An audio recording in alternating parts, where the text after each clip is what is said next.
పరిష్కారం చేసి ఆ కాపీ మాకు ఇస్తే నేను గవర్నమెంట్ లెవెల్లో ట్రై చేసి దీన్ని మున్సిపాలిటీ కాకుండా మున్సిపల్ కార్పొరేషన్ ఆఫ్ కామారెడ్డి ఎలా నిజామాబాద్ మున్సిపల్ కార్పొరేషన్ ఉందో ఇది కూడా అలాగే టైప్ ఎందుకంటే డిస్ట్రిక్ట్ హెడ్ క్వార్టర్ ఉంది కాబట్టి ఫండ్స్ ఎక్కువ వచ్చే అవకాశాలు ఉన్నాయి. కేంద్రం నుంచి కూడా ఎక్కువ ఫండ్స్ వచ్చే అవకాశాలు ఉన్నాయి. దానివల్ల కామారెడ్డి డెవలప్మెంట్ ఇంకా ఫాస్ట్గా గ్రో అవుతుందని ఒక ఆలోచన ఉంది. అది కూడా ఫోర్స్ కాదు, అందరు సహమతి చేస్తేనే ప్రాబ్లమ్స్ కూడా వస్తాయి. అట్లనే రైతులది రుణమాఫీ కూడా ఈ నెల వరకు ఎంతమందికి కాలేదు, దాని తర్వాత మాన్యువల్గా చేస్తాం. Agriculture department, revenue department, bank వాళ్ళు కూర్చొని సార్ట్అవుట్ చేస్తాం.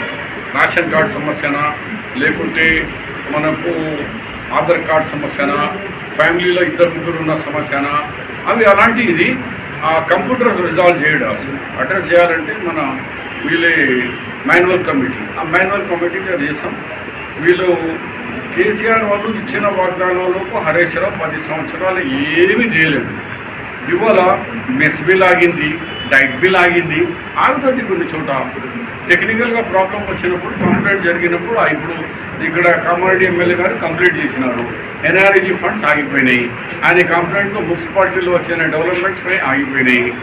అక్కడ డ్రింకింగ్ వాటర్ బోర్సు అది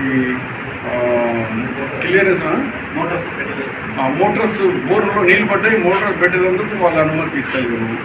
అరే ఎందుకు ఇస్తారు, అన్ని చోట అవుతుంది అంటే ఇక్కడ కంప్లైంట్ ఉన్నది. అట్లనే ఆడ ఎక్కడైనా డైట్ బిల్లు రాని చోట ఉంటే కంప్లైంట్స్ ఉండొచ్చు. సార్ హైడ్రాకు ఓన్లీ ప్రతిపక్షం వల్లే భూములు కనిపిస్తున్నాయి, గవర్నమెంట్ వల్ల ఇది భూములు కనిపిస్తలేదని వాళ్ళు ఇద్దరు పార్టీ బీజేపీ టీఆర్ఎస్ ఆరోపిస్తుంది. అని మీకు వాళ్ళు దొంగలు కబ్జా చేసిన వాళ్ళు కేటీఆరే కదనే డ్రోన్ మీద. ఇప్పుడున్న ముఖ్యమంత్రికి 14 దినాలు జైలు పంపించినాడు అతడే కదా. ఆ భూమి నాదే అని అప్పుడు వాళ్ళు ఏమన్నారు, హై సెక్యూరిటీ జోన్ డ్రోన్ ఎందుకు తీసినారని రేవంత్ రెడ్డి మీడియా ఆయనకంటే 1 డే బిఫోర్ నేను పోయి మా కార్యకర్తలను గడిపించి జైలు రిమైండ్కి పంపించినారు. సెకండ్ డే రేవంత్ రెడ్డి గారు వచ్చినారు, ఆయనకి రిమైండ్ పంపించినారు. ఇప్పుడేమో నాది కాదు మా దోస్తి. ఆ దొంగకు ఫస్ట్ అడగండి మీరు, అరే మీరే కదా మీ దొంగ, మీరు అప్పుడున్నప్పుడు ఇది కేటీఆర్ది ఏరియా ఉంది కాబట్టి ఇది హై సెక్యూరిటీ జోన్, ఇక్కడ డ్రోన్ తిరగరాదు అన్నారు. ఇప్పుడు పల్లం రాజు గారు కేంద్ర మంత్రి, ఆయన తమ్ముడు రవిరాజు, ఆయనది ఇచ్చింది. ఎంఐఎంలది సిట్టింగ్ ఎమ్మెల్యే సిట్టింగ్ ఎమ్మెల్సీది పోయింది, తర్వాత ఎన్ కన్వెన్షన్ పోయింది.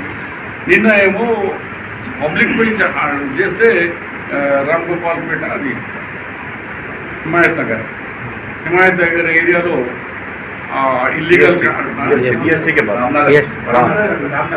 రామ్నగర్ అది కొనగొట్టేసినారు. కంప్లైంట్స్ వచ్చినప్పుడు నిజంగా ఇన్స్పెక్షన్ చేసి నాలా మీద కానీ లేకుంటే అడ్డు కొట్టేస్తే 2, 3, 4 బిల్డింగ్స్ ఉన్న కూడా కొనగొడుతున్నాం. వెయిట్ చేయమన్నాయా, అరే పెళ్లి కాకముందే కొడుక బిడ్డ అని సరే మేము ఇంకా ప్రోగ్రామ్ షురూ చేసే వీక్ కాలే నోటీసులు ఇవ్వాలా. ఈ స్కూల్స్ ఉన్నాయి, ఈ స్కూల్ పిల్లలు ఎక్కడ పంపిస్తాం, ఈ స్కూల్ పడగొట్టేస్తే వాళ్ళకి టైం ఇస్తాం. నువ్వు అకాడమిక్ ఇయర్ వరకు ఎక్కడైనా షిఫ్ట్ అయిపో. కాలేజీలు వచ్చినాయి, మల్లారెడ్డి కాలేజ్ ఉన్నది, పల్లనాయేశ్వరి ఉన్నది, ఎంఐఎంఓలది ఉన్నది, వాళ్ళకి టైం ఇస్తున్నాము. ఇంత సమయంలో విద్యార్థులు ఉన్నారు, మీ దగ్గర 3,000, 4,000 విద్యార్థులు ఉన్నారు, వాళ్ళు ఎక్కడికి పోవాలా, ఎవరు అడ్మిషన్ తీసుకోవాలా? వన్ సైడ్ ఆలోచన చేస్తే ఎట్లా?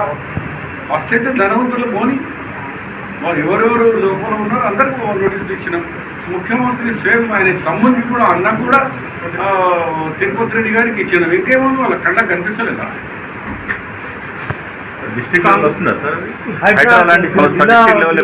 మొత్తం స్టేట్ వస్తుంది. ఆ హైడ్రా కాకుండా ఈ జిల్లా హైడ్రా ఉంటుంది. సార్ కవితకు బెయిల్ రావడం వెనుక కాంగ్రెస్ ఇదే హరీశ్రావు మీద, ఎందుకంటే ముందు ఈటల రాజేంద్ర ఉన్నప్పుడు హెల్త్ ఎమర్జెన్సీ డిక్లేర్ చేయమని చెప్పిన. ఆడ ఆక్సిజన్ కూడా ఎంత పిల్లలు చనిపోయినారు, రోగాలు ఎంత అధ్వానంగా ఉండే. ఈ మన హాస్పిటల్ అంటే హాస్పిటల్ ఉండేనా? ఇవాళ కూడా మేము వచ్చి మొన్ననే మాకు దొరికిందంతోనే 6 మాసాలు 3 మాసాలు ఎలక్షన్ అని పోయింది. జస్ట్ టైం ఏంటి చూడండి. హాస్పిటల్స్ రూపాయలు లెక్క ఎట్లా మార్స్తాము, విద్యారంగంలో ఎట్లా మార్పులు తీసుకొస్తున్నాం. 1 వీక్లో కొత్త వైస్ ఛాన్సలర్స్ వస్తున్నారు.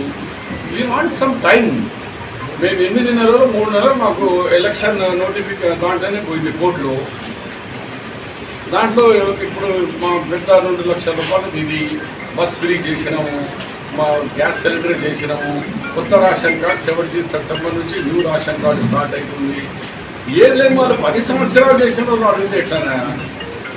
10 साल हुकूमत में थे वो लोग, कुछ नहीं करे और जनता भी उनको नहीं पूछी, मगर जवाब बता दिए। अभी ऐसा पूछ रहे क्या हुआ? Hi everybody, this is Kiriti Damaraju. Like, share and subscribe to Saira TV. Oh, Saira!